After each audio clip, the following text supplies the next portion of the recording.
que al final aquí en una situació... El 27S ha de ser una jornada de canvi, una jornada de participació, una jornada d'alegria, això és fonamental, i pensem que la millor manera en què nosaltres podem aportar a que el 27S sigui això és participant en una candidatura unitària que trasbalsi el país, que li doni el tomb al país com un mitjó.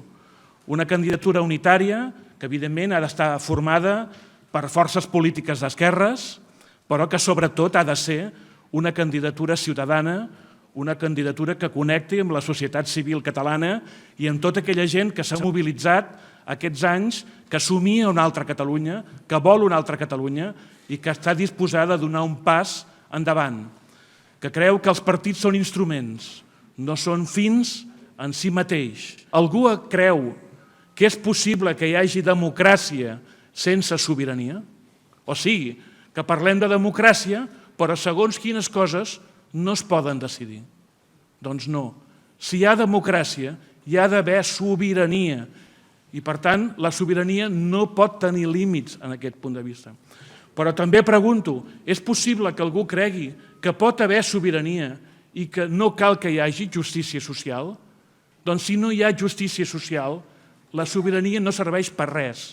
És una paraula buida, és una closca buida.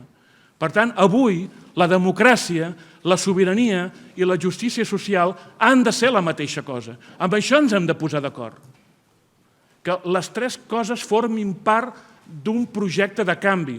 Escolteu, el clàssic del marxisme diu que l'Estat, com a estructura de poder, obeeix als interessos de la classe dominant. I abans aquí s'ha parlat, l'Estat espanyol obeeix als interessos de la classe dominant. Estem d'acord? Jo estic d'acord amb això.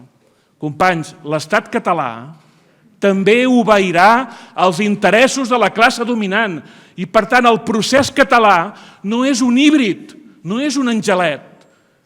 Aquí hi ha lluita de classes. Per tant, fem el procés per les classes populars, pensant en les classes populars. I avui, companys, l'Artur Mas no representa a Catalunya les classes populars.